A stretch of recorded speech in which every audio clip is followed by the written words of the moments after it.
Bueno, sí. El Señor les bendiga a cada uno de los presentes. Es una bendición poder estar juntos el día de hoy, a pesar de lo nublado, y seguramente más tarde tendremos algunas lluvias, pero siempre es bueno el mirar que debemos dar prioridad a las cosas que son también realmente importantes, y una de ellas es buscar a Dios y tener un tiempo para meditar en Él. Pues vamos a comenzar, y yo quisiera que pudiésemos hacer una oración y pedir a Dios que nos bendiga con el tema que vamos a estar escuchando y compartiendo también en esta tarde. Vamos a cerrar nuestros ojos, por favor. Amado Dios, te damos gracias. Gracias una vez más por la bendición de estar reunidos. Gracias porque a veces se nos olvida que es un privilegio estar juntos, Señor, y poder escuchar tu palabra con libertad, Señor. Bendícenos a través de lo que se ha de compartir. Bendice a los pequeños también en sus actividades, y ponemos en tus manos el resto de la reunión, Señor. Te lo rogamos en el nombre de Jesús. Amén, Señor. Amén. En esta tarde yo quiero compartir. Hemos estado hablando acerca de algunos temas de la familia, algunos temas familiares, y yo quiero compartir un tema que creo que es muy actual en estos días. Es un tema que siempre ha estado presente, y me refiero al tema de la violencia familiar.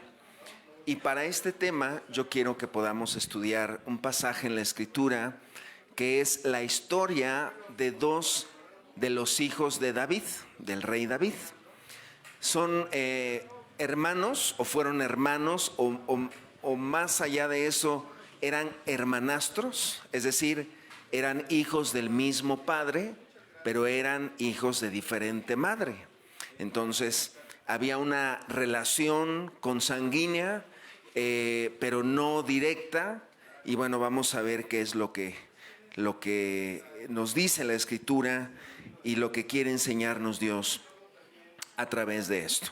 Y antes de poder estudiar este pasaje, yo quisiera que pudiésemos ir a la Escritura, por favor, en el libro de Eclesiastés, capítulo número 4, en el versículo número 1. Por favor, si tienen sus Biblias, si no los pueden ver en la pantalla, Eclesiastés capítulo 4, por favor, en el versículo número 1. Dice la Escritura lo siguiente. Eclesiastés capítulo 4, versículo 1, es Salomón escribiendo. Dice: me volví y vi todas las violencias que se hacen debajo del sol, y he aquí las lágrimas de los oprimidos, sin tener quien los consuele, y la fuerza estaba en la mano de sus opresores, y para ellos no había consolador. Versículo 2: y alabé yo a los finados, los que ya murieron, más que a los vivientes, los que viven todavía. Y tuve por más feliz que unos y otros al que no ha sido aún, que no ha visto las malas obras que debajo del sol se hacen. ¿Qué está diciendo Salomón? Vamos a volverlo a leer ahorita, no lo perdamos de vista. Dice: me volví, dice. Es decir, miré, dice Salomón, y vi todas las violencias que se hacen debajo del sol. ¿Qué hizo Salomón? Miró la violencia. Ahora, ¿en qué año vivió Salomón? ¿O en qué época vivió Salomón? ¿Vivió hace 10 años? ¿No? ¿Vivió hace 20? Tampoco. ¿Vivió el siglo pasado? Tampoco. O sea, Eclesiastés tiene más de 3000 años que se escribió. Uno de los libros más antiguos de la Escritura. Y nos dice aquí la palabra, Salomón dice: me volví y vi todas las violencias que se hacen debajo del sol. O sea, Salomón tuvo la oportunidad de ver la violencia. La gente violentando a otras personas. Los hombres violentando a las mujeres. Los hombres violentando a los niños, las mujeres violentando a los niños. Quizá vio a la gente peleándose en la calle, a las personas agrediéndose unas a otras, etcétera. Leemos más adelante, dice: vi todas las violencias que se hacen debajo del sol, y he aquí, dice, las lágrimas de los oprimidos sin tener quien los consuele. O sea, ¿qué vio Salomón también? Las lágrimas de aquellos que eran víctimas de la violencia. La gente llorando, los niños llorando, las mujeres llorando. O sea, Salomón vio la injusticia de la vida, cómo la vida es injusta, cómo muchas veces para muchas personas la vida es muy injusta. Son oprimidos, son violentados, son agredidos. Seguimos leyendo. Dice: y la fuerza estaba en la mano de sus opresores, y para ellos no había consolador. La fuerza estaba en la mano de sus opresores. El opresor tenía la fuerza, tenía el poder, tenía la capacidad de poder hacerles daño. Y dice, y para ellos, dice, no había consolador. O sea, la gente sufriendo y no tenía consolador. Podemos imaginarnos a Salomón mirando una sociedad completamente entregada a la violencia, completamente entregada a los actos violentos, a la violencia física, la violencia sexual, la violencia emocional, etcétera, etcétera. ¿Cuál fue la conclusión de Salomón? Versículo número 2. Dice: y alabé yo a los finados, los que ya murieron, más que a los vivientes a los que viven todavía. O sea, la conclusión de Salomón fue: pues más dichosos son los finados, más dichosos son los muertos. ¿Por qué? Porque ya no están sufriendo, que los que viven en este mundo. O sea, ¿qué habrá visto? La pregunta aquí es: ¿qué habrá visto Salomón para que él haya dicho eso? O sea, bienaventurados los que ya se murieron, es lo que dijo Salomón, porque los que yo vi estaban sufriendo y estaban padeciendo. Amados, la Escritura es un libro que no pasa de moda. Es un libro que sigue vigente, que continúa vigente y que nos muestra lo que los seres humanos siguen haciendo hasta el día de hoy. Y estamos 100% seguros que lo que vio Salomón no es diferente a lo que hoy estamos viendo en nuestros días. O aún pudiéramos decir, lo que hoy vemos en nuestros días es todavía peor que lo que vio Salomón quizá. O sea, Salomón no vio las redes de pornografía infantil a nivel mundial que dan como ganancias billones y billones de dólares. Salomón no vio quizá las redes internacionales de trata de blancas. O sea, quizás Salomón no vio eso. Quizás sí lo vio, pero en menor escala. ¿Cuántas personas el día de hoy están viviendo la violencia?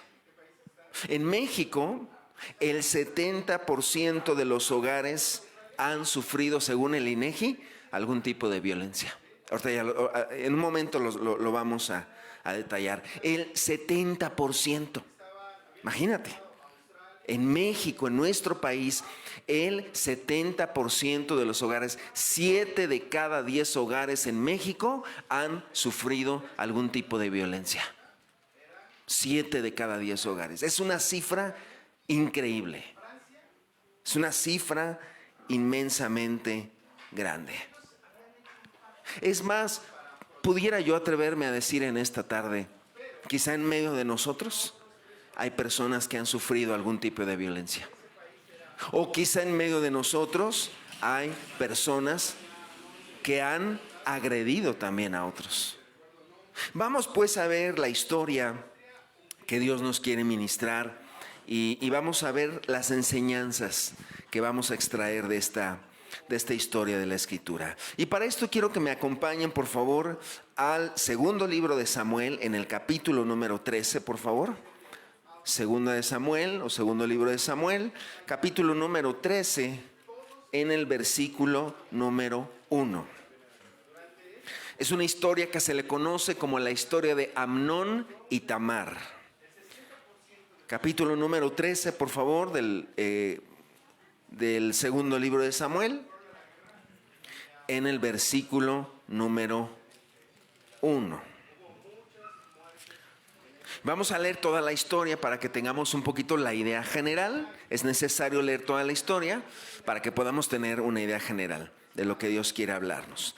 Dice la Escritura: aconteció después de esto que, teniendo Absalón, hijo de David, una hermana hermosa que se llamaba Tamar, se enamoró de ella Amnón, hijo de David.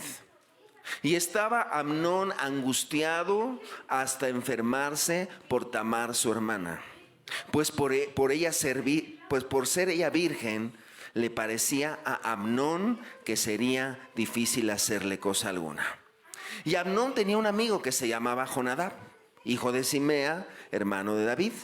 Y Jonadab era hombre muy astuto.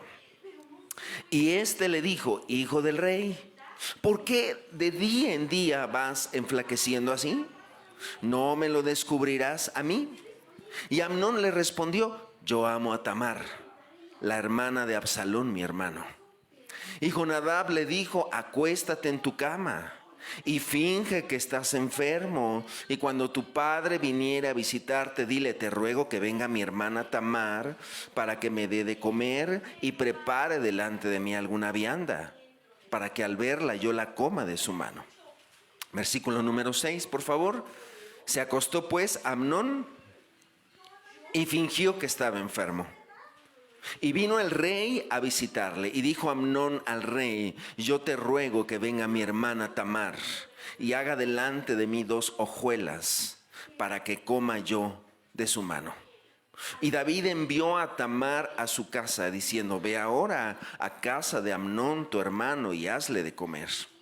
Y fue Tamar a casa de su hermano Amnón, el cual estaba acostado, y tomó harina y amasó e hizo hojuelas delante de él y las coció. Versículo 9.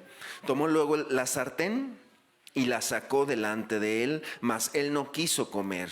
Y dijo Amnón: echad fuera de aquí a todos. Y todos salieron de allí.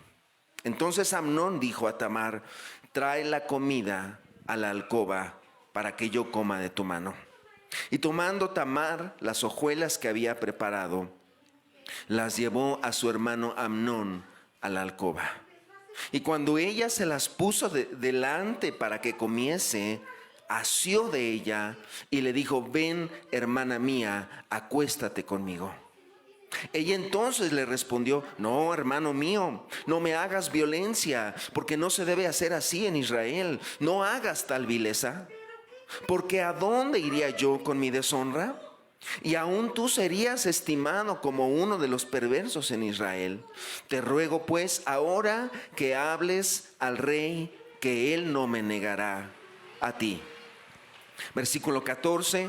Mas él no la quiso oír, sino que pudiendo más que ella, la forzó y se acostó con ella.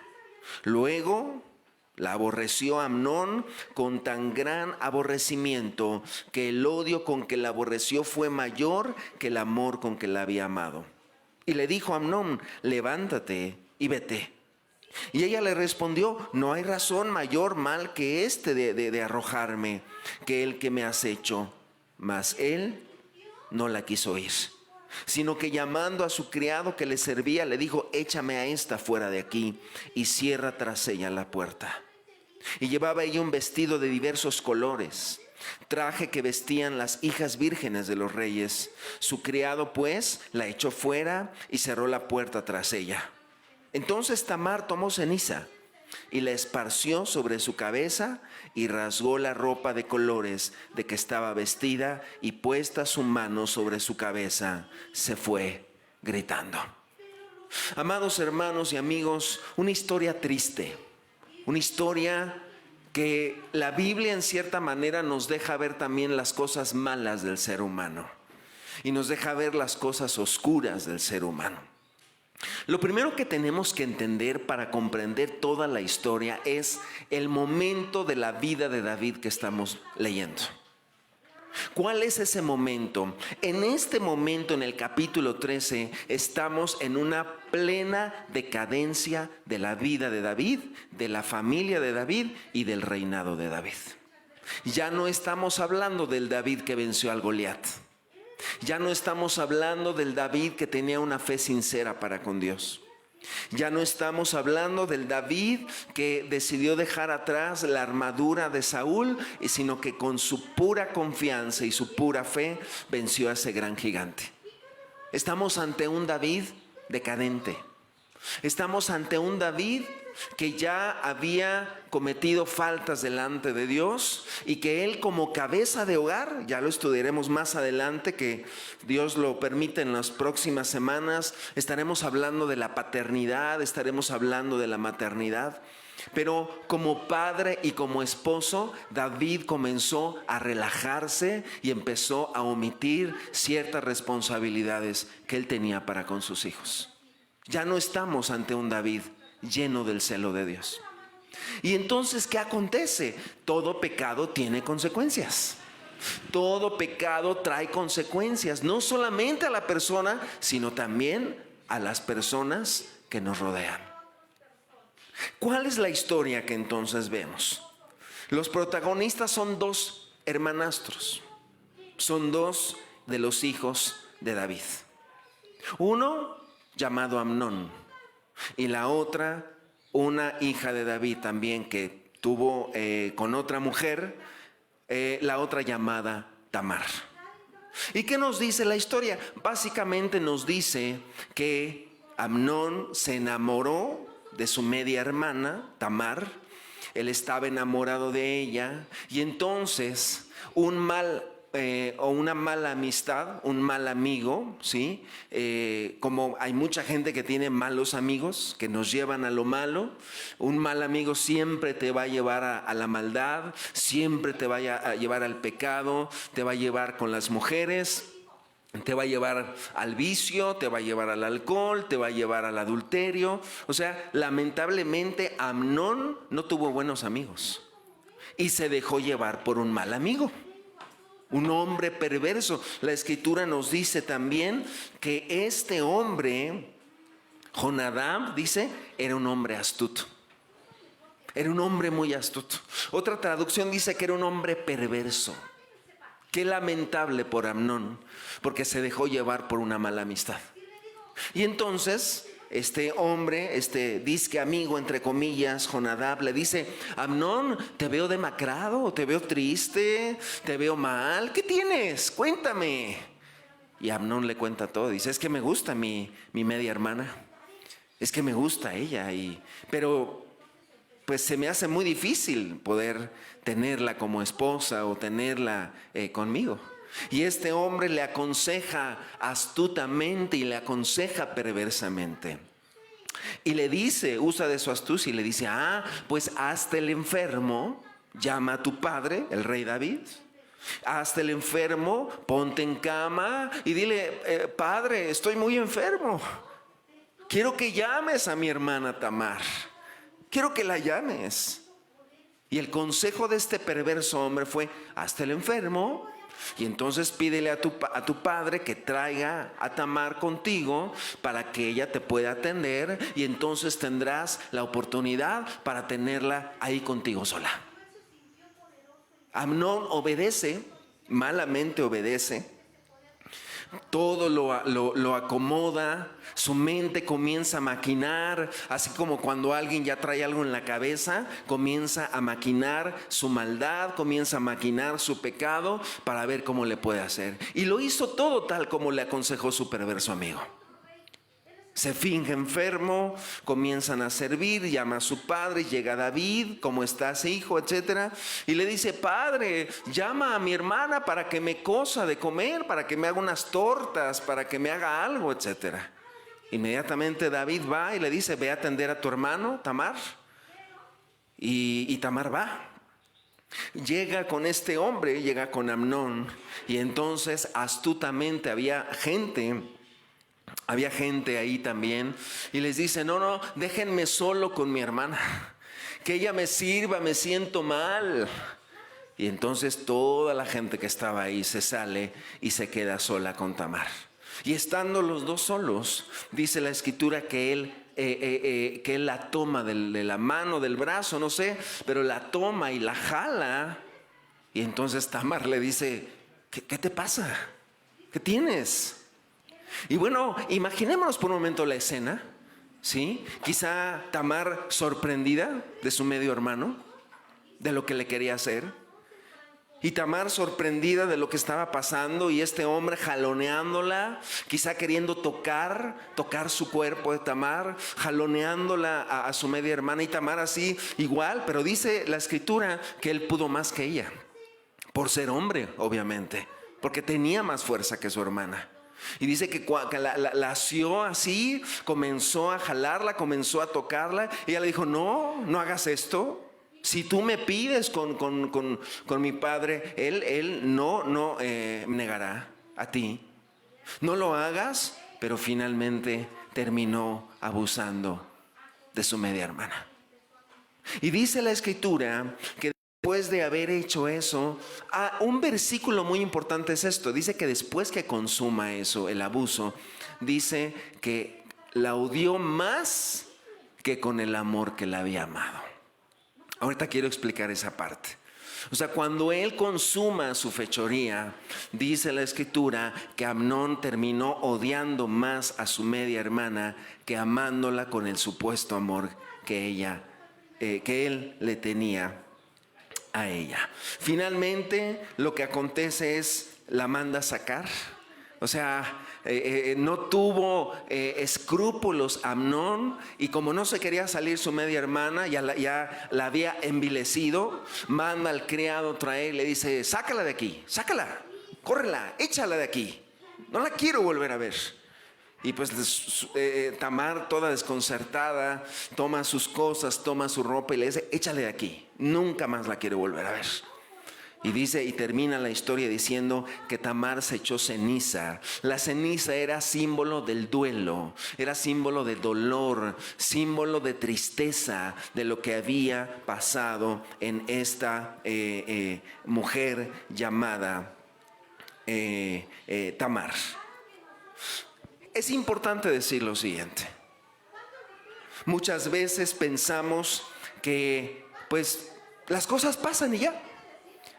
Pero debemos de entender algo, todo se paga en esta vida. Y finalmente Amnón pagó más adelante lo que le había hecho a su media hermana. Dice la escritura más adelante, no lo vamos a leer porque nos llevaría más tiempo, pero dice que después Absalón, su hermano también de Tamar, se vengó y terminó matando a Amnón. Y vengó la vida de su hermana Tamar. Vemos aquí también que la vida de David, la familia de David, ya no fue la misma después de haber pecado. Una familia en decadencia. Es decir, la historia de la familia de David es tremenda. ¿Por qué? Porque sus hijos terminaron peleándose unos a otros, terminaron matándose unos a otros, terminaron haciendo venganza unos a otros. O sea, la historia de la familia de David es tremenda. Una mezcolanza, se metieron medios hermanos también con otros, etcétera, se vengaron, se hicieron daño, etcétera, todo por el pecado de David y por haber dejado a Dios. ¿Qué nos enseña esta historia? Es muy importante que aprendamos también de esta historia. Bueno, yo pensé en algunos puntos y quiero compartirlo con los presentes. Número 1. Lo primero que nos enseña esta historia es que el verdadero amor nunca nos va a llevar a hacerle daño a otras personas. El verdadero amor nunca nos va a llevar a dañar, a hacerle un mal a las demás personas. Por eso es importante que nosotros entendamos, a veces el amor es distorsionado, a veces el amor es malinterpretado. ¿Cuántas veces hemos visto en los hogares? Lo que pasa es que, bueno, pues tengo 10 años con mi esposo, me pega, ya 2 veces fui a dar al hospital, pero en el fondo yo sé que me quiere, pero yo también lo quiero. O sea, la persona está en una relación destructiva y eso no es amor. Debemos de entender esta parte. El amor nunca me va a llevar a ofender a alguien, nunca me va a llevar a violentar a alguien. Ahorita más adelante vamos a ver los tipos de violencia también. El amor nunca, gracias hermano, el amor nunca nos va a llevar a poder dañar a la persona que tenemos a nuestro lado. Es muy importante que entendamos, bueno, la escritura nos dice, no lo vamos a leer tampoco, pero 1 Corintios capítulo 13 es el capítulo del ¿qué? Del amor. El amor es sufrido, el amor es venir, el amor no hace nada indebido, ¿sí? Y debemos de tener claro, ¿sí? Tanto los padres que estamos aquí, como los hijos jóvenes que están aquí, los hijos adolescentes, la persona que te ama nunca te debe de hacer daño, porque entonces no te ama. Es muy importante esto. O sea, en muchos centros aquí, en el Estado de México, en la Ciudad de México, en muchos estados, ¿sí? En los estados del norte, la violencia aún dentro del noviazgo es el pan de día de todos los jóvenes. Yo sé que la Biblia no promueve el noviazgo como tal y entendemos que la Biblia no permite como tal el noviazgo a la usanza del mundo, ¿sí? Donde hay tocamientos, donde hay besos, donde hay caricias, etc. O sea, la Biblia no avala eso. Pero también es una realidad que hoy los jóvenes viven violencia sexual, física, emocional, dentro aún de los noviazgos. ¿Y qué decir del matrimonio? Hay mucha gente que dice, sí, es que pues me tengo que aguantar, porque pues yo sé que él me ama, yo sé que ella me ama, etcétera. Y a veces distorsionamos el amor, malinterpretamos el amor. Y es importante decir, el amor nunca hace algo indebido. Nunca hace algo indebido. Debemos entender también, y para los jóvenes que están aquí, para las jovencitas que están aquí, no permitan que nadie les ponga una mano encima. Nunca permitas eso. Porque en el momento que tú permites eso, y aún para los casados, en el momento que se permite la primera acto de violencia, empieza ahí una espiral. Y empieza ahí una serie de acontecimientos que si tú no pones un alto y si tú no paras las cosas, eso va a continuar y eso va a terminar en una situación terrible. Debemos entender que el esposo que ama no golpea, que la mujer que ama no golpea, ¿sí? Debemos entender esa parte. Hoy hay violencia en todo sentido. Violencia conyugal, la violencia de los padres hacia los hijos. O sea, hay padres que en Estados Unidos, escuchaba una noticia en semanas pasadas de una pareja que le decía, no recuerdo si era hombre o mujer, niño o niña, pero que le decía a su hijo o a su hija que hiciera ejercicio y lo presionaban y bueno, era tanta la presión de hacer ejercicio que le dio, me parece, un infarto en el gimnasio y el niño murió, y todo por la presión de los padres. Hay violencia hacia los adultos mayores. O sea, ha habido noticias en varios países, Canadá, Estados Unidos, en México, donde dejan a alguien para que cuide al abuelito, a la abuelita, y lo golpean y lo insultan y le pegan de cachetadas, etcétera. O sea, la violencia existe y es manifiesta en muchos hogares.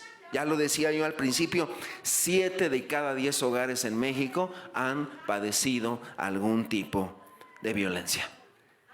¿Qué más podemos aprender de la historia? Número 2, David como padre, y lo puedes revisar tú más adelante en los capítulos 14, 15, 16, David como padre no hizo nada ante la vileza que hizo su hijo Amnón. Es decir, la vida de David estaba tibia. La vida de David ya estaba pasiva. Hubo una pasividad en David, así como con Elí, con sus hijos. ¿Qué dice la escritura de Elí? El modelo del padre pasivo, ¿no? Que sus hijos se metían con las mujeres de la entrada del templo en Israel. Y dice que Elí les dijo: hijos, no hagan eso, hijos, porque eso no está bien, eso no es correcto. Pero no les dijo más, no les estorbó. O sea, Elí como padre fue un fracasado, porque nunca estorbó el pecado de sus hijos. Solamente les decía recomendaciones: no lo hagan, hijitos. Ay, mijos, no se metan con las mujeres. Pero nunca hizo nada Elí. Y en David vemos algo muy parecido. O sea, David nunca habló con Amnón. David nunca fue a hablar con Amnón. Nunca fue radical en cuanto a eso. Y entonces fue el modelo también David de un padre indulgente, de un padre permisivo, de un padre que permitió cosas en sus hijos. Papá, mamá, cuando tú permites, ¿sí? Cuando tú permites que tus hijos hagan cosas y no les estorbas y no les reprendes y no les dices nada, tú estás siendo partícipe de lo mismo. O sea, tú estás en lo mismo. ¿Por qué? Porque teniendo esa facultad de hacerlo, no lo haces. David, entonces, la escritura no lo dice literal, pero como que nos deja ver la escritura, nunca hubo una reprensión oficial de David hacia Amnón. Nunca hubo nada de eso. O sea, no estuvo en contra como tal. Fue un padre sin carácter ya en ese momento. Fue un padre que ya no tenía un estándar de piedad en su vida, etcétera, etcétera. Entonces vemos la importancia de, como padres, estar al pendiente de nuestros hijos. Ya lo platicaremos también adelante, porque también la educación de los hijos no es todo vara, ¿sí? Porque yo estoy plenamente convencido que hijos que se educan con vara y con amargura crecen el día de mañana y se van de la iglesia amargados, porque no aman a un Dios que ellos idearon en su cabeza que era pura vara. Entonces tampoco no se trata de eso. O sea, hay que mediar, hay que tener una media donde haya firmeza en el padre o los padres, pero también haya ese ejemplo. Ahorita lo vamos a ver también. Esto nos lleva al siguiente punto. Punto número 3, tercera enseñanza. ¿Qué nos muestra esta historia? Bueno, lo que estaba yo por decir. El punto número 3 es que el mismo David no tenía autoridad moral para reprender a sus hijos. ¿Y sabes por qué? Porque David mismo ya andaba con varias mujeres. O sea, la vida de David ya estaba en decadencia. Y él mismo estaba ya, andaba con una, o sea, vamos a ponerlo de esta manera. David mismo tenía hijos con varias mujeres ya.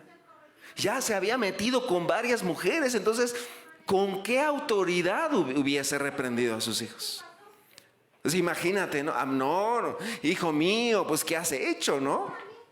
O sea, si nos transportáramos en una máquina del tiempo ahorita y nos fuéramos en un carro así tipo Volver al Futuro, y llegáramos a la casa ahí de David, ahí cuando se entera de Amnón, a lo mejor Amnón le hubiera dicho: sí, papá, pero pues tú haces lo mismo. Amnón, pero pues no, ¿por qué hiciste eso? Papá, pues yo vi cómo te metías con varias. Embarazaste a varias mujeres. O sea, el ejemplo de David pues era pésimo también. Y esto nos recuerda, en el mismo tercer punto que estamos viendo, el tremendo ejemplo que ejercemos los padres sobre los hijos.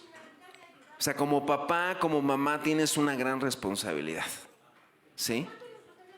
El clásico, ¿no? De lo que a veces se dice, o el ejemplo de los papás, ¿no? Así: hijo, no fumes, te hace daño. Y lo mismo. O con la cerveza: no tomes, hijo. Pero ahí está con la cerveza el papá igual. Hijo, no te drogues, pero ahí está con la droga también el papá. Es decir, obviamente las palabras se las lleva el viento, Pero como padres somos responsables ¿de qué? Pues de dar el buen ejemplo a nuestros hijos. David no tenía cara para poder reprender a su hijo Amnón, porque ya también estaba decadente. ¿Qué más nos enseña la historia? Cuarta parte, eso es muy importante también, ya lo veremos también más adelante con más detalle. Como padres, y aquí habla todos los papás que hoy están aquí, por algo nos ha traído también Dios. Como padres, no olvidemos educar a nuestros hijos también en esta área sexual. ¿A qué me refiero con esto? Que no olvidemos educar a nuestros hijos, a tu hija, a tu hijo, a tus hijos. Hija, nadie debe de invadir tu privacidad. Debemos de educar a nuestros hijos.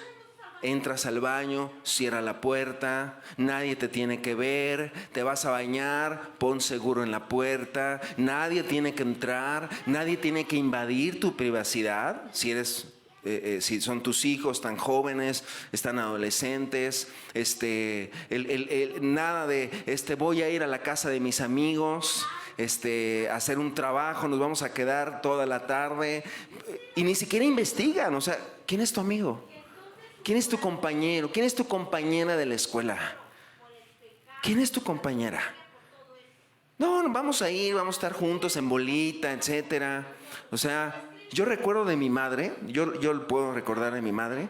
En la secundaria varias veces tenía que hacer trabajos y mi madre me dijo, y yo no entendí en ese entonces, o sea, mi mente no alcanzaba a comprender, pero mi madre me decía, no quiero que vayas a hacer trabajos a la casa de tus amigos. ¿Pero por qué? No quiero. Que vengan ellos, pero tú no puedes ir a ningún lado. ¿Pero por qué? Hoy de adulto lo agradezco, hoy lo entiendo y hoy agradezco que mi madre me haya cuidado en ese sentido. O sea, debemos de aprender a cuidar a nuestros hijos. Hija, cuando vayas en el transporte, cuídate.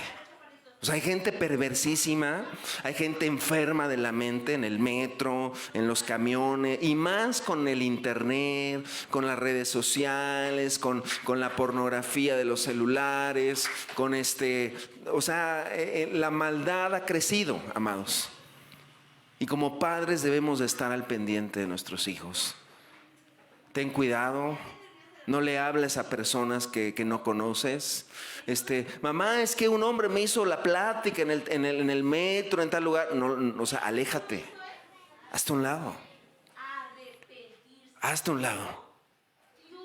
Todavía tengo en mi mente, no se me olvida, yo estaba pequeño, yo creo que tenía como unos 10 años, 12 años yo creo. Y me acuerdo que íbamos en el metro. Iba una de mis hermanas, iba mi mamá, iba yo.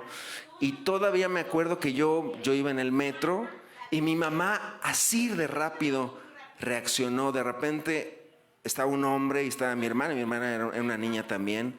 Y de repente el hombre le quiso tocar aquí el hombro a mi hermana. Y mi mamá reaccionó así rápido en el metro y le dijo, ¿qué le pasa? Y entonces hizo mi hermana así, la jaló del brazo y le dijo, ¿qué le pasa? Voy a llamar a la policía. No se atreva a hacer nada. Y el hombre se quedó así, ya no hizo nada. Pero a veces así pasa. O sea, estamos expuestos en un mundo así. Y debemos de educar a nuestros hijos y enseñarles, es tu cuerpo. Y tu cuerpo, pues debes de cuidarlo. Nadie debe de invadir tu privacidad. Con esto también de las redes sociales es importante tener cuidado. Instruyamos a nuestros hijos. Nada de que un nuevo amigo en Facebook no lo conozco. O sea, debemos tener precauciones ante la ola de inmoralidad que estamos viviendo. Y enseñar también a nuestros hijos, habla. Tienes que hablar. O sea, cualquier cosa, habla. Dar la confianza como padres. Darle la confianza a tus hijos. Hijo, hija, nadie más puede tener la mejor confianza. O en nadie más puedes tener la mejor confianza que nosotros como padres. Debemos de valorar esa parte y enseñar a nuestros hijos también a cuidarse. Más adelante, tengo mucho en mi corazón el poder dar una enseñanza específicamente de cómo cuidar a nuestros hijos de la inmoralidad y tengo varios puntos. Quisiera explayarme más, pero lo haré más adelante en otra ocasión. Pero es importante que aprendamos de esto. ¿sí? Lamentablemente, bueno, quizá en ese momento Tamar no se imaginó lo que iba a hacer su medio hermano. Ella cayó en la trampa de su medio hermano. Él ya traía la mente, como decimos, la traía voladísima ya.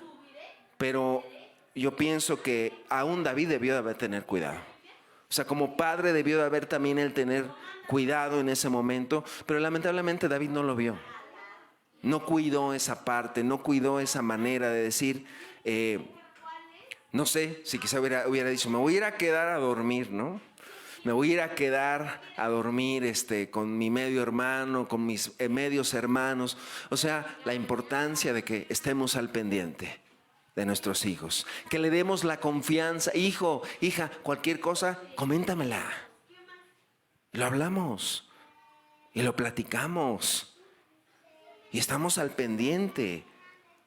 Y debemos de estar así con nuestros hijos. Cuarta y último punto acerca de lo que nos trae esta historia. El quinto punto. El pecado trae consecuencias. Y ya lo había adelantado yo hace un momento. El pecado trae consecuencias. ¿Por qué?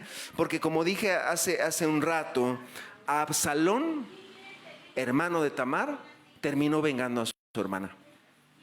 Y mató a Amnón. ¿Sí?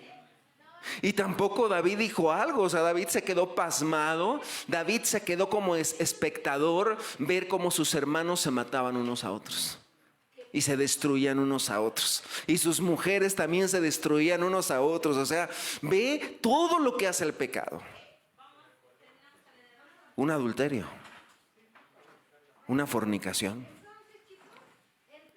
O sea, el decir, la regué, sí, pues engañé a mi esposa. O sea, todas las consecuencias que trae un pecado dentro de la familia. Y son consecuencias que pueden durar años, años. Y yo he hablado con gente que me dice, es que todavía me acuerdo, no debí de haber hecho esto. Han pasado 10 años y sigo cosechando consecuencias de mi pecado por una mala decisión. Y si seguimos leyendo, segunda de Samuel, nos vamos a encontrar que David la pasó muy mal, muy mal. Pero aún David mismo pues seguía en lo mismo, con mujeres. Y después Salomón también, ¿se acuerdan? Salomón terminó también lleno de mujeres, cegado con las mujeres. Entonces, de ahí la importancia de que velemos por nuestras familias, de que velemos por nuestro matrimonio, de que como padre, bueno, ya otra vez ya lo había dicho, lo hablaremos más adelante con la paternidad, de que como padre, como esposo, estés, por así decirlo, siendo verdaderamente un hombre y estés velando por tu hogar y velando por tus hijos y velando por tu esposa. ¿Qué más necesitamos aprender de esto? Bueno, creo que esto nos debe de llevar también a entender la actitud que nosotros debemos de tener con respecto a este tema. Acompáñenme por favor en Proverbios capítulo 31, versículo número 8. Proverbios, por favor, capítulo 31, en el versículo número 8.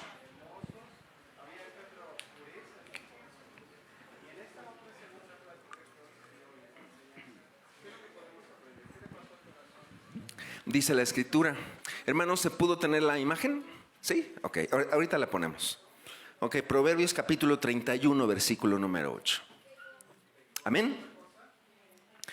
Dice la escritura, Proverbios 31, 8. Abre tu boca por el mudo, en el juicio de todos los desvalidos. Abre tu boca, juzga con justicia y defiende la causa del pobre y del menesteroso. Una vez más, lo leemos por favor, Proverbios 31, 8. Abre tu boca por el mudo, en el juicio de todos los desvalidos. Abre tu boca, juzga con justicia y defiende la causa del pobre y del menesteroso.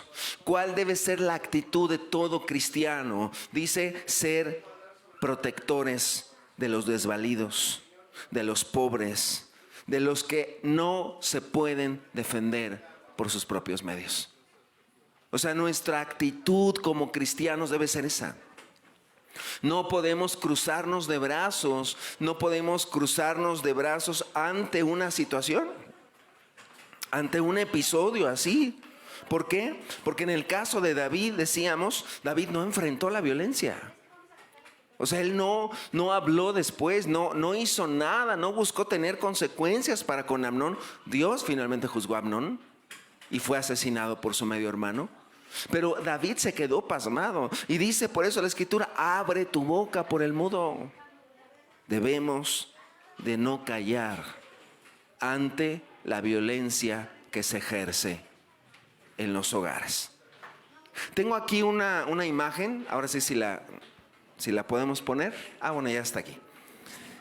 En un informe del 2022, hace 2 años, en el que se conoce como el Consejo de la Justicia, dice la Escritura, en un informe que hizo este centro en México, que se le conoce como el reloj de la criminalidad, dice que en el año 2022 hubo 68,217 casos de violencia intrafamiliar que fueron reportados vía telefónica en todo el país.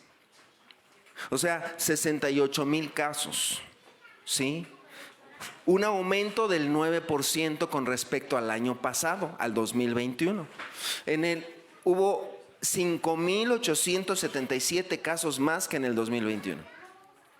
O sea, en el 2022, los casos de violencia, este centro registra todas las llamadas por diferentes casos, pero también por violencia familiar en el país. Entonces, en el 2022 hubo un 9% más de aumento de violencia en los hogares. En el lado izquierdo dice 379 casos diarios. Imagínate, 379 llamadas de violencia diarias en el país. No solamente eso, si lo trasladamos a horas, 16 casos cada hora. 16 casos cada hora. O sea, estamos hablando que mientras estamos aquí, desde que empezó la reunión, hay más de 16 casos ya de llamadas telefónicas por violencia familiar en el país. O sea, es impresionante. O sea, si no te alarma esto, pues ¿de qué está hecho tu corazón, no? Si no piensas en el sentido, si no piensas un poquito ¿qué va a pasar con 16 casos cada hora de personas que han sido violentadas por sus esposos o por los padres hacia los hijos o de los adultos hacia los adultos mayores? O sea, por algo dice la Escritura, yo recordaba el caso de Noé, ¿no? Y el diluvio. La tierra estaba llena ¿de qué? De violencia. Y Dios miró la maldad. ¿Acaso Dios no mirará la maldad de nuestros días? 16 casos por hora. Franjas horarias, la gráfica de en medio, en las que el delito ocurre con mayor frecuencia, de 10 a 11 de la mañana, de 12 a 1 de la tarde y de 3 a 4 de la tarde. Y el porcentaje es mayor en la mañana. Ahí ocurre el mayor número de llamadas por denuncia de violencia familiar, 271%. De 10 a 11 de la mañana. De todos estos casos que estamos viendo en la gráfica, 68,217 casos hace 2 años en México. Ahora vamos a la estadística de la derecha. El 70% de las víctimas por violencia, ¿quiénes fueron? Mujeres. El 70% fueron mujeres. Y también nos dice, el 9.5% de las víctimas fueron menores de edad. O sea, es impresionante, es alarmante. 70% de las víctimas de este delito de violencia familiar fueron mujeres. Y el 9.5% menores de edad. ¿Cómo podemos definir, si Gracias, hermanos, ya podemos quitar la gráfica. ¿Cómo podemos definir la violencia? O la violencia familiar, o la violencia doméstica. Bueno, es la manera, es el patrón donde algún miembro de la familia ejerce poder sobre el otro, pero de manera inadecuada. Esa es la violencia. Ejercer un poder inadecuado o un poder distorsionado, un poder corrompido hacia otro miembro de la familia. Por ejemplo, tenemos la violencia psicológica o la violencia verbal. ¿Qué significa o qué implica esto? Bueno, es los comentarios que puede haber hacia otra persona que denigran a la persona y que la hacen menos. Por ejemplo, bueno, menosprecios, críticas, o sea, las críticas constantes, ¿sí? Las críticas constantes hacia la persona. O sea, casos, por ejemplo, o sea, para hablar más concretamente, porque ha pasado, y yo he sabido de casos así, casos donde, por ejemplo, el hombre todo el tiempo le dice a la mujer: estás gorda, mira, te ves horrible, te ves asquerosa, no te queda el vestido, qué vergüenza salir contigo, no quiero salir así. O sea, es una violencia psicológica. Es una agresión verbal y es una agresión psicológica a la esposa o a la mujer, ¿sí? O sea, pero en el caso que yo les comento, o sea, es abiertamente así, ¿sí? Abiertamente una crítica a la apariencia de las personas. Humillaciones en privado, humillaciones en público, prohibición o regulación de ver a la familia. Te prohíbo que vayas a ver a tu mamá, ¿sí? Yo supe de un caso donde un esposo salía y le ponía llave a la casa y no le dejaba copia a la esposa y le decía, le cerraba con llave y le decía: no vas a salir. Oye, pero es que allá hay comida, aquí quédate, yo me voy a trabajar. Oye, pero ¿por qué me dejas encerrada? Porque, y ya le decía, la insultaba. Le decía: es que eres esto, es que eres esto otro, es que eres una arrastrada, es que no sé qué. Y la insultaba. Y la mujer decía: pero ¿cómo? No. Y la dejaba encerrada. Y le quitaba el celular. O sea, aún manipulaciones así, un control desmedido, ¿sí? Amenazas constantes de hacerle daño. Amenazas, por ejemplo, de decirle: si te vas, te mato. Si te vas, te hago daño. O sea, así de ese tipo. Si te vas, el día que te vayas de la casa, voy y mato a tu familia. Y yo he sabido de casos así, donde la mujer está controlada completamente, donde la mujer está espantada, está asustada, y donde la mujer dice: es que no me quiero salir. Hay un control emocional, un control psicológico, celos infundados, privación del alimento, privación del sueño, el decir: no te voy a dar de comer, no te voy a dar dinero, un control excesivo del dinero, no te voy a dejar que hagas esto, etcétera, etcétera. Aún, por ejemplo, el control sobre la autoestima de la mujer. ¿A qué me refiero con eso?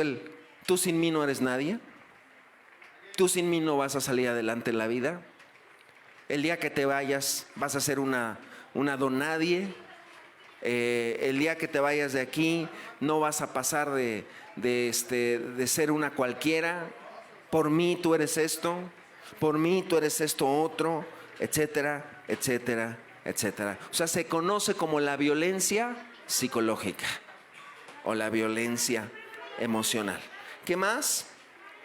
También tenemos la violencia física, que quizás es la más obvia, o sea, es una de las más obvias que tenemos. ¿Cuál es la violencia física? Bueno, pues todos aquellos contactos que lleven a la pareja a poder ser agredida físicamente, ¿no? Está desde los empujones, las cachetadas, las mordidas, las patadas, el jalar del cabello, el zarandear, etcétera, etcétera, el agarrar de la ropa, las quemaduras, las cortaduras, lanzar objetos, lanzar una piedra, lanzar un zapato, lanzar un un plato, lanzar una taza, etcétera, etcétera. O sea, son personas que viven un círculo de violencia, ¿sí? Y son personas que son afectadas, si no, a veces empieza con algo muy pequeño. Yo conocí un caso hace ya algún tiempo atrás, en otra ciudad. Conocí un caso donde, a grandes rasgos, solamente para comentar, o sea, el esposo la tenía llena de moretones. Y un día se fue. La mujer se escapó. Pero se escapó porque le tenía miedo, literal, al marido, ¿no? O sea, era un miedo que le tenía. Y entonces el marido nos busca a nosotros, porque sabía que iba a la iglesia. Y nos dice, por favor, ayúdenme a encontrar a mi esposa. No la veo, ella se fue. Y cuando se empezó a indagar, se encontró que se fue porque el hombre la golpeaba. Y bueno, ¿qué aconteció después? Pasaron muchos meses, y para hacer muy corta la historia, pasaron muchos meses, sí, la mujer regresó, pero el matrimonio ya no funcionó igual. Y la mujer, después de varios años, le sigue teniendo miedo al esposo. O sea, le sigue teniendo miedo. Hoy el esposo está buscando de Dios, está tratando de buscar de Dios, pero con todo eso la mujer dice, es que no se me puede olvidar lo que me hacía mi esposo. Y para mí es difícil. Entonces, estamos hablando de una situación complicada, ¿sí? Muy, muy, muy complicada. ¿Qué más? Violencia sexual. Bueno, en la cuestión de la violencia sexual dentro de la familia, pues tiene que ver con eso, con el acoso sexual, tiene que ver también con cualquier tipo de acto sexual humillante, ¿sí? Tiene que ver también con estar intimidando a la pareja, o aún en el caso hasta de los hijos, ¿sí? Recordemos, papás y mamás que están aquí, recordemos que el 80% del acoso sexual en los niños es de los propios familiares, en la propia casa o en la casa de los familiares. Un tío, una prima, un primo, alguien cercano a la familia. Y esto se da dentro de los hogares, ¿sí? Nada de que, es que le vayan a hacer algo. Bueno, también se da en las escuelas, obviamente, pero curiosamente las estadísticas nos dicen en las escuelas, en los kinders, en las secundarias, es menor, es punto y no sé cuánto. Más del 80% son gente que conoce a los niños. O sea, gente que tiene trato con tus hijos. Entonces, qué importante es cuidarnos, cuidar a nuestros hijos y poder instruirlos. ¿Qué más? También existe la violencia económica, la violencia social, es decir, condicionar el dinero. No te voy a dar dinero, no te voy a comprar esto porque no quiero. Te doy si te inclinas, te doy si te pones de rodilla, me besas los pies, entonces te dejaré por ahí 20 pesos para que comas algo, etcétera. Dar dinero a los hijos, a la esposa no, a ti sí, a ti no te doy, etcétera. Casos en los cuales hemos sabido donde el hombre manda a trabajar a la mujer y cuando trae el dinero le quita su dinero que ha ganado la mujer. O sea, son casos ya de un abuso económico terrible, ¿sí? Yo también conocí un caso, y lo conocí en Estados Unidos, un marido que le quitaba el dinero a su mujer y la jaloneaba y le esculcaba sus cosas y le decía, dame todo el dinero que ganaste hoy. Pero es que te estoy diciendo que me lo des, o si no te voy a dar una cachetada. Y cuestiones así, o sea, que no debería ser. Decíamos al principio, ¿no? No malinterpretemos el amor. El amor no nos lleva a nada de eso. Y el amor no hace nada indebido. ¿Qué más?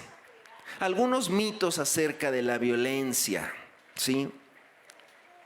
La violencia se da, dicen algunos, porque son personas que están enfermitas. Entonces hay que permitirles que hagan eso porque son personas enfermas.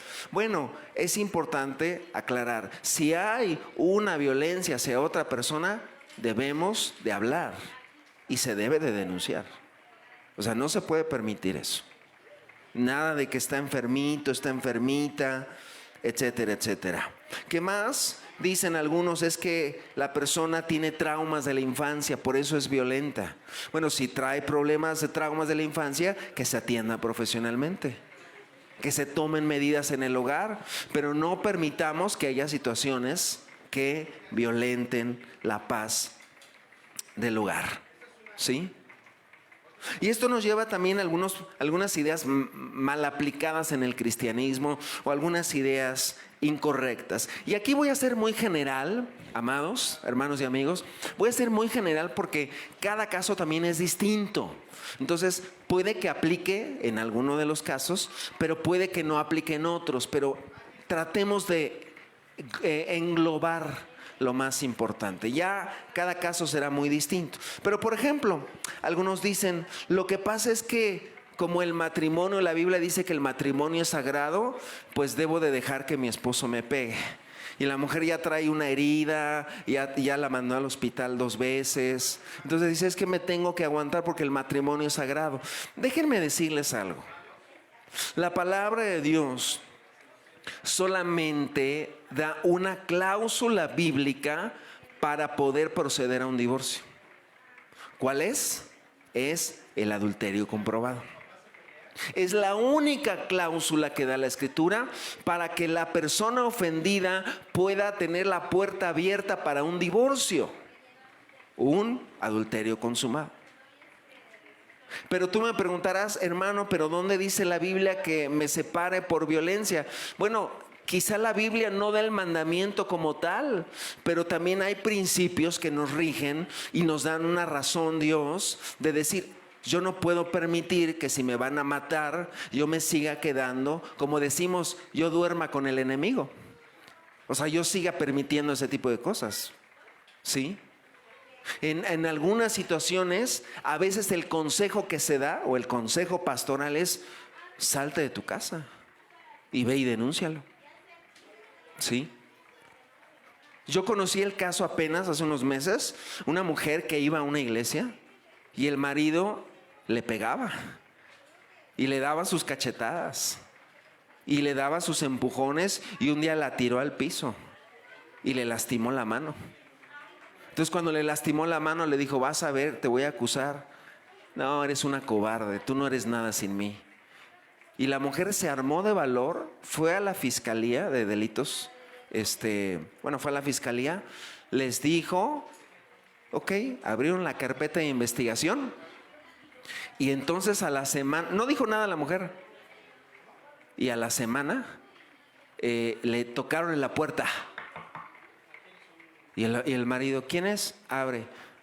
¿El señor fulano tal? Sí, venimos de la fiscalía. Le entregamos un citatorio para que vaya a rendir su declaración.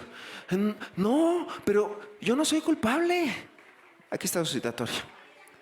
Y la mujer nos dijo, ¿y qué creen que nos dijo la mujer? Dice, cuando le dejaron el citatorio a mi esposo, luego fue a mi cuarto y me dijo, mi amor, no era para tanto, yo la verdad te quiero, etcétera. Por favor, desiste de la demanda, mi vida. Y entonces fue con nosotros. Y nos dijo, hermanos, no sé, la verdad es que mi marido hasta lloró y dijo que yo desistiera de eso. ¿Lo perdono? Y bueno, yo sí le dije, ok, perdónalo. ¿Quieres caminar con Dios? Perdónalo. Pero te digo algo, tu marido no está arrepentido. No quites la demanda. Y no la quitó. Y siguió la demanda en curso. Hasta la fecha está vigente. Y ya fue una vez a declarar, pero ya le dijo primero, clásico ejemplo de una persona presa de la ira. Primero el chantaje. No, mi amor, es que yo de verdad yo te quiero. Yo, si te empujé fue sin querer, pero mira, te voy a llevar a la tienda a comprar algo, cómprate un vestido, etcétera. Pero como no le hace efecto, entonces pasan a la otra etapa, las amenazas. si me meten a la cárcel, ¿quién te va a dar de comer? Dice la mujer, ni me daba. Entonces, así que yo me preocupé mucho, la verdad es que ni me daba de dinero, ¿no? Entonces luego me decía, ve y pídele a la vecina. Entonces no me preocupa, dice la mujer, si lo meten a la cárcel. Y bueno, yo sé que hay un choque, ¿no? Porque pues es tu esposo, lo quieres, lo amas, pero es como a veces ese choque que hay en el corazón de decir, es que lo amo, ¿cómo lo voy a denunciar? Bueno, es que no se puede eso. En una jornada de matrimonios que tuvimos, yo decía lo siguiente: en el primer momento que permites un golpe en tu matrimonio, o pones un alto o eso va a continuar. Y eso va a ir en escala. Y eso va a aumentar. Y el día de mañana te puede pasar algo. O sea, al primer golpe, al primer insulto, a la primera cachetada, al primer empujón, dile, ¿sabes qué? Espérate. O sea, así no. Así no se puede. ¿Sí?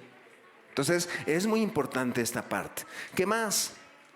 Bueno, ya me alargué en este primer punto, perdón. El otro punto, otro pasaje mal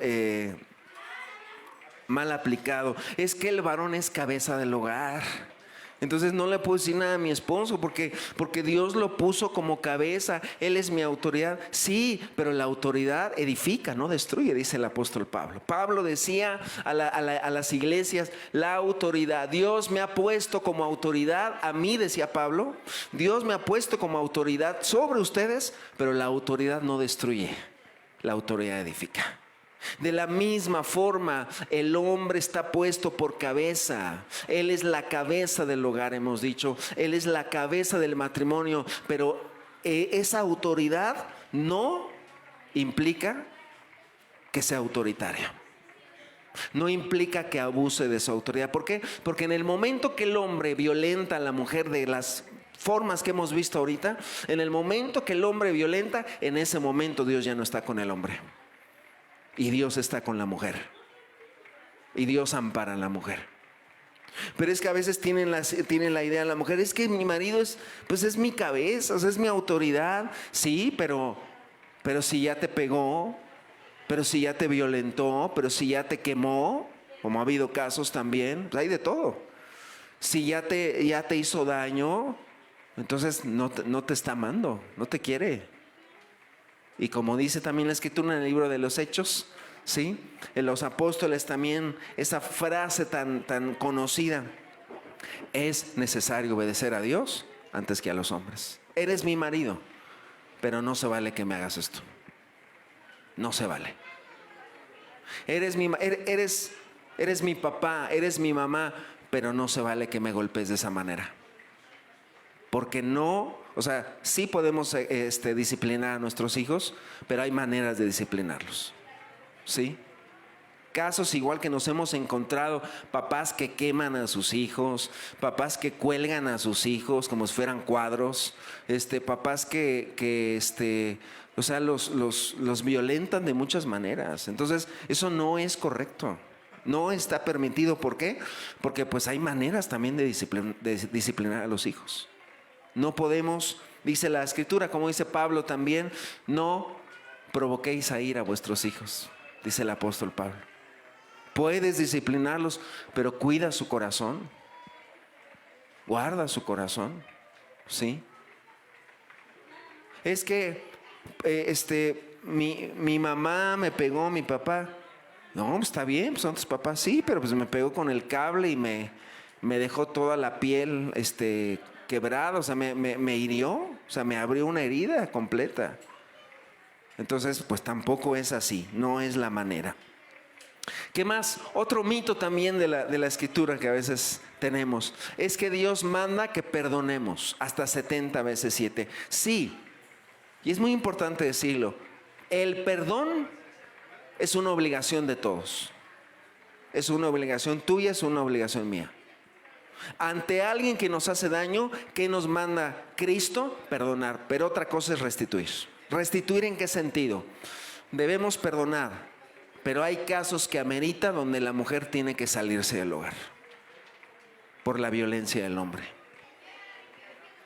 Hay casos, sí hay que perdonar, pero sí hubo una agresión, y la agresión llevó a que el adulto mayor fuese golpeado en la cabeza, como también ha pasado y nos hemos enterado de casos, les pegan en la cabeza, les hacen un daño, pues hay que dar parte a las autoridades. Sí, pero es que Dios pide que perdone, pero perdonar no significa que no actuemos, ¿sí? Y que no nos pongamos, como dice la Escritura, del lado del desvalido, del lado del mudo, del lado del pobre, del lado del indefenso. O sea, tenemos que ponernos del lado de la víctima y poder ayudarle, pues de varias maneras, y poder mirar la manera que podemos ser de bendición. La iglesia, amados, pues la iglesia es el cuerpo de Cristo. La iglesia es el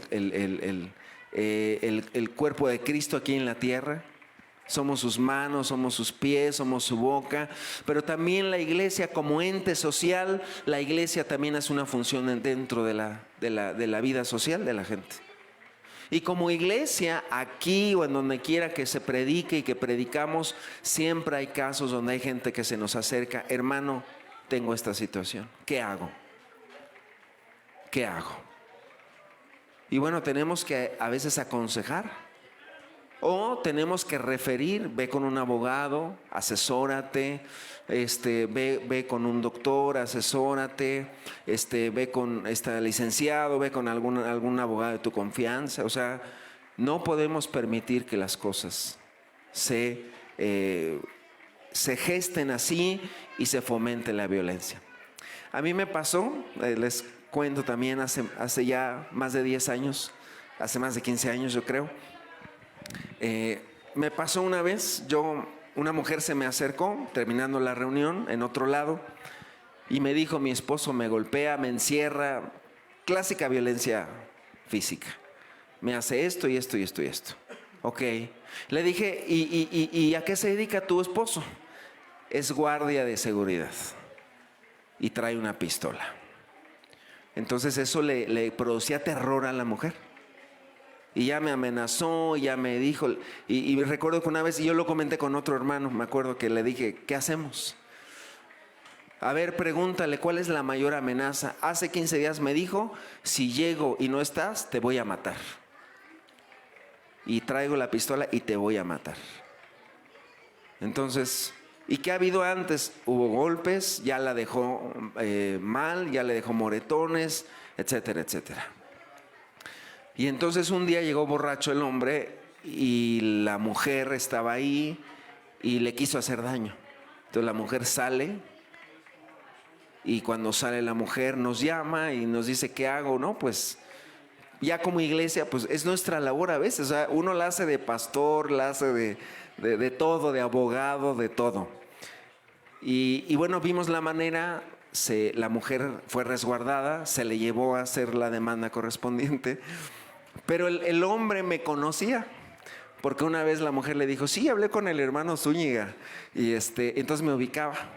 Y un día me acuerdo que yo iba, creo que iba en el metro, me parece, iba a la reunión, era un domingo a las 10 de la mañana, y de repente me habla un hermano y me dice: hermano, ¿ya vienes para acá? Le dije: sí, ya estoy como a media hora de llegar a la congre. No vengas, hermano, porque hay un hombre que te está buscando y viene vestido como de policía. Yo dije: ¿quién es? Dice: pues dice que te viene buscando a ti. Dice que porque tú le dijiste a su esposa que dejara su hogar y que dejara su casa. Y entonces dije: pues no llego, ¿no? Finalmente dije: no, pues tonto no soy. Dije: pues mejor no llego, ¿no? Y ya me recuerdo que en ese momento ya me fui a otro lado, me fui a la casa de unos hermanos. Y sí, ya después me llamó otro hermano y me dice: no vengas, está el hombre buscándote. Y piensa que nosotros tenemos a su mujer en la congre. Pues el hombre se metió a la iglesia, empezó a buscar: es que ustedes tienen a mi esposa. Los hermanos llamaron a una patrulla. Y ya cuando llegó la patrulla, ya como que el hombre dijo: no, yo nada más pregunté, yo no quería hacer nada. Y llegó la patrulla, se le avisó, etcétera. Se llevaron al hombre, ¿sí? Los hermanos pidieron que se llevaran al hombre y todo. Y Y bueno, finalmente dijo, pero voy a encontrar al hermano Zúñiga. Dije, no, pues ya me amenazó entonces. Pues creo que fueron algunas semanas que no fui a la congre, me fui a otro lado a predicar. Me recomendaron los hermanos no presentarme. Pero digo, finalmente, pues uno está expuesto y como iglesia estamos expuestos a eso. Pero es una realidad que no podemos estar pasivos ante situaciones así. Eso tiene más de 15 años. Hoy la hermana sigue. Y ya esa hermana se convirtió. Y sigue ahí. Su marido pues sigue en lo mismo finalmente. Años después lo vi, ya lo saludé, platicamos y todo. Eso ya fue después. Pero la hermana sigue ahí. Y la hermana es feliz. Es feliz, está siguiendo a Cristo, ama a Jesús, sirve a Jesús. Son casos, amados hermanos y amigos, son casos lamentables, pero es importante tomar las cosas como deben de ser, hablar lo que se debe de hablar y velar. O sea, ¿qué haces tú ante alguien que te dice, ayúdame? Necesito su ayuda. Y ya ha habido un antecedente, ya ha habido un historial de violencia.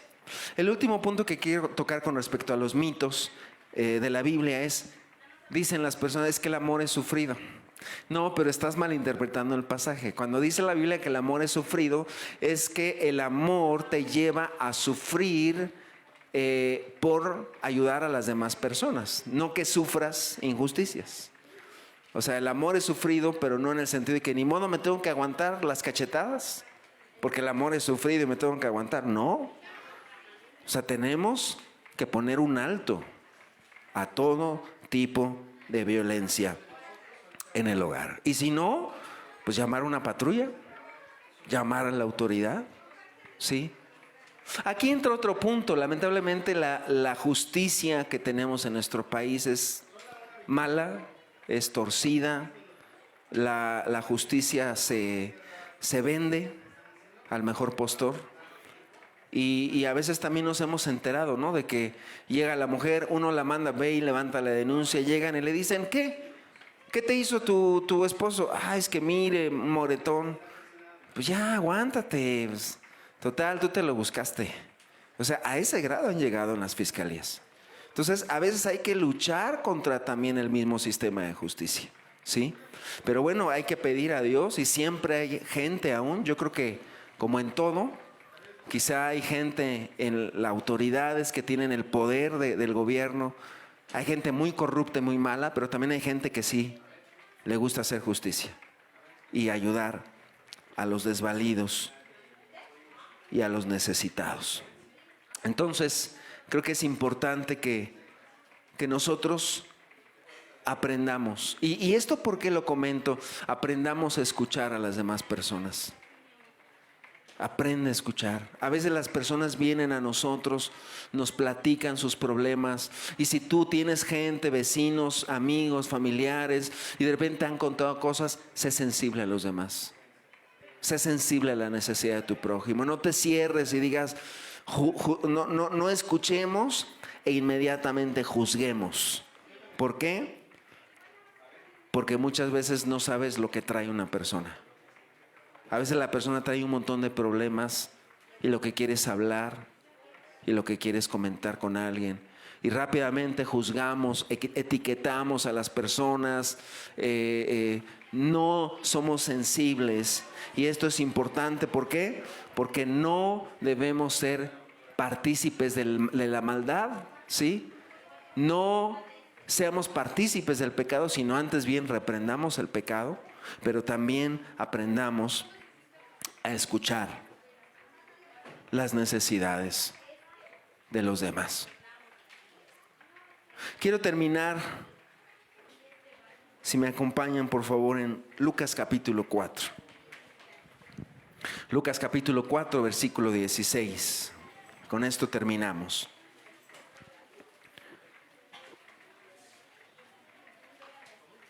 Creo que es un buen pasaje para terminar y para concluir la enseñanza. Dice la palabra, Lucas capítulo 4, versículo 16, vino a Nazaret donde se había criado, y en el día de reposo entró en la sinagoga conforme a su costumbre y se levantó a leer. Y se le dio el libro del profeta Isaías, y habiendo abierto el libro, halló el lugar donde estaba escrito, el Espíritu del Señor está sobre mí, por cuanto me ha ungido para dar buenas nuevas a los pobres. Me ha enviado a sanar, ¿a quién? A los quebrantados de corazón.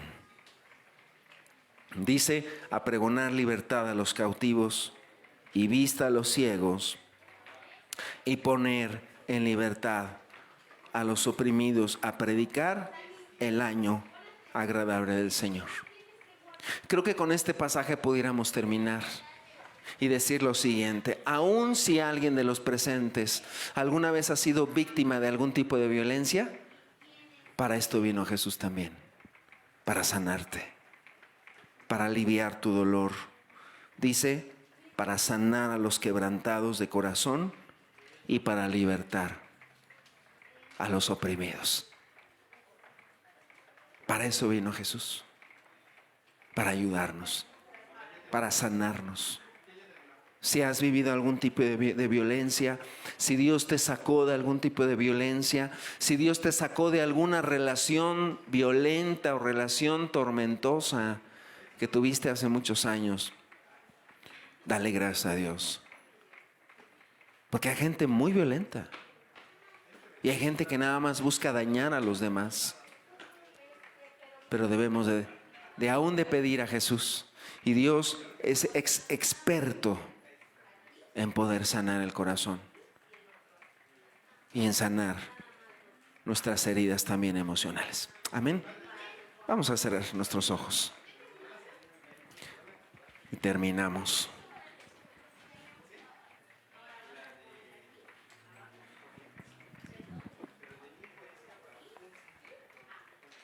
Meditemos antes de irnos. Las palabras de Jesús suenan más profundas esta tarde. Venid a mí los trabajados y los cargados, y yo os haré descansar. Ese es el llamado de Jesús.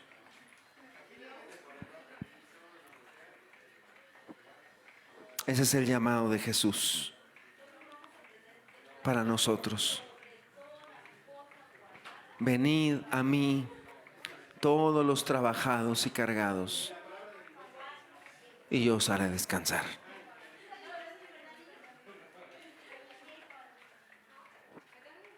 Su vida dio por ti, su sangre derramó por ti, su sangre derramó para que hoy pudiésemos tener esperanza, para que hoy pudiésemos tener vida.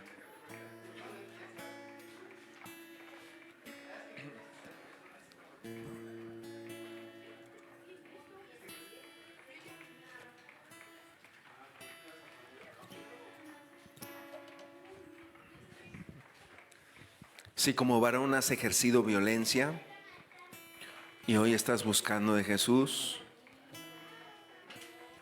yo creo que lo menos que pudiera esperar Dios de ti es que pidas perdón. Y lo menos que pudiera esperar tu familia es que les pidas perdón también a ellos. Y avergonzarte. Porque no es para nada un orgullo haber violentado a una mujer o a unos niños.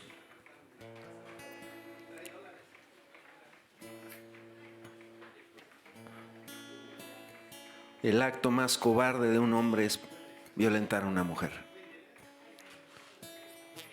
Y si alguna vez lo llegaste a hacer, bueno, pues en Cristo Él puede perdonar, Él puede restaurar. Y si el día de hoy, varón, esposo, papá, que estás aquí, lo hiciste en su momento, yo creo que si te has arrepentido ya, Él puede perdonarte. Él puede restaurarte. Para eso vino Jesús. Para eso vino Jesús, para sanar, para liberar al oprimido, para ayudar a los desprotegidos.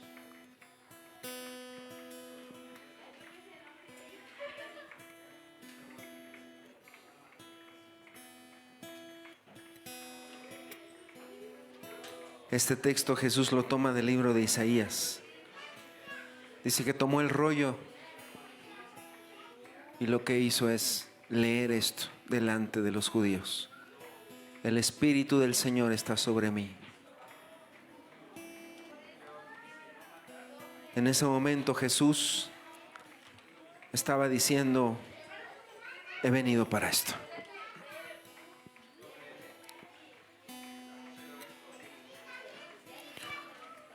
Nunca se debería vivir esto, pero lamentablemente se vive en muchos hogares. En muchos hogares. Y si en tu hogar se vivió en el pasado, hoy, dale gracias a Dios. Dale gracias a Dios.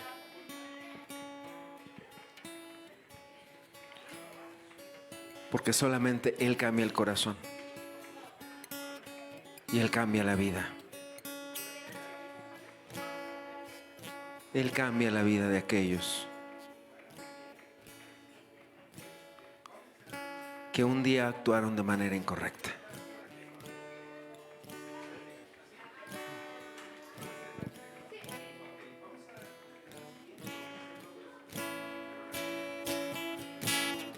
Vengan a mí todos los que están cansados. Vengan a mí todos los que están cargados. Vengan a mí los que quieran descansar. Vengan a mí y hallarán descanso. Vengan a mí todos los que Hoy puedes acudir a Jesús. cansados. Hoy puedes acudir a Él. Él es la esperanza. Todos los que están. Él es el que restaura. Él es el que sana. Él es el que limpia el corazón. Los que quieran descansar, vengan a mí y hallarán descanso. Mi vida di por ti. Él dio su vida por nosotros. Mi sangre. Él derramó su sangre en esa cruz por ti, para hacerte libre, para liberarte de la esclavitud del pecado.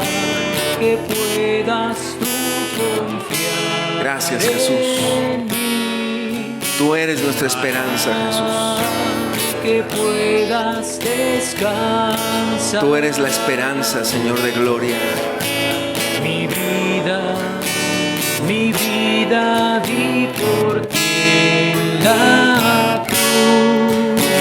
Mi sangre también por ti vertí. Para que puedas tú confiar en mí. Para que puedas descansar. Así es, Jesús. Mi vida. Para que hoy podamos tener descanso, Señor. Agradécele a Jesús. Agradécele a Jesús. Si hoy tu hogar está libre de todo esto, es obra de Jesús. Es la obra de Cristo. Él trae paz a los hogares. Él trae gozo a los hogares. Que puedas descansar. Mi vida di por ti en la cruz. Mi sangre también por ti vertí.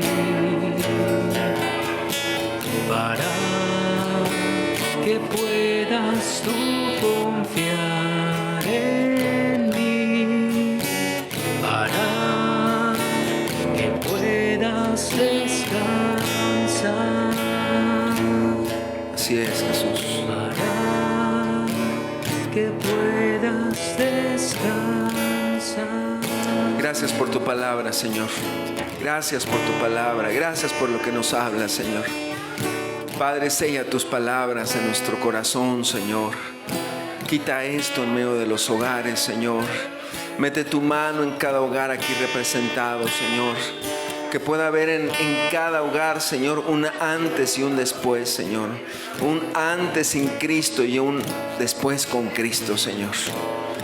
Oh Jesús, tú eres el que traes paz a los hogares, Señor. Tú eres el único que puedes cambiar a aquel hombre, esposo, Señor, o aquella mujer violenta, Señor, o aquel hombre violento, Señor. Tú puedes quitar esto en los hogares, Señor. Padre, ven a obrar conforme a tus propósitos, Señor. Que tu palabra esté en nuestros corazones, Señor. Que tu palabra pueda estar presente, Señor. Muchas gracias, Señor. Aprovechamos, Señor, por estas peticiones que nos han mandado, Señor. Te pedimos por María Elena Martínez, una pequeñita, Señor. Por María Elena, Señor. Esta pequeña que tiene epilepsia, Señor. Oh Padre, ven a sanarla, Señor. Ven a obrar un milagro en su cabecita, Señor, en su cuerpo, Señor amado. Sé tú con ella, Señor. Sánala, Señor. Te lo rogamos en el nombre de Jesús, Señor. Te pedimos también por Montserrat Montaño, Señor. Que tú le des salud, Señor. Que tú le des paz, que tú le des tranquilidad. Que ella pueda buscarte, Señor. Y que ella pueda encontrar la puerta, porque la puerta eres tú, Señor. La puerta es Cristo, Señor. Y te pedimos por Antonia Cipriano, Señor, que está enferma de su corazón, Señor. Padre, ven a sanarla, Señor. Ven a obrar un milagro en su corazón, en su cuerpo, Señor. Oh Padre, ven a quitar esto. Dale una oportunidad para que te conozca también, Señor. Ven a darle esa oportunidad para que ella pueda conocer a ese Dios que sana y que salva, Señor. Ayúdala, Señor. Te lo pedimos, Padre, en el nombre de Cristo Jesús, Señor. Gracias, Señor. Bendito sea tu nombre, Señor. Amén, Señor. Amén y amén. Que el Señor les bendiga a cada uno de los presentes. El Señor les guarde, que tengan una muy bendecida semana. Y nos vemos, si Dios permite, el próximo domingo. Seguiremos hablando temas de la familia. Hay mucho que ver. Hay muchos temas que van a ser interesantes para todos nosotros. El Señor les guarde y estamos despedidos y estamos también para servirles.